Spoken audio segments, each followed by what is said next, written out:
نبی کریم صلی اللہ علیہ وآلہ وسلم نے فرمایا، جو شخص وضو کر کے یہ دعا پڑھے اس کے لیے جنت کے 8ویں دروازے کھول دیے جاتے ہیں، جس دروازے سے چاہے داخل ہو جائے۔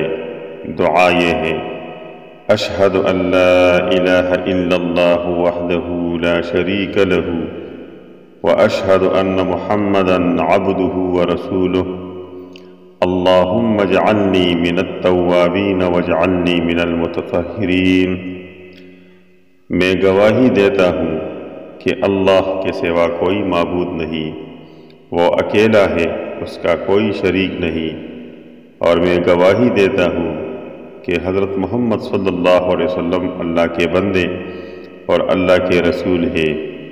اے اللہ، کر مجھ کو بہت توبہ کرنے والوں میں اور کر مجھ کو بہت پاک ہونے والوں میں۔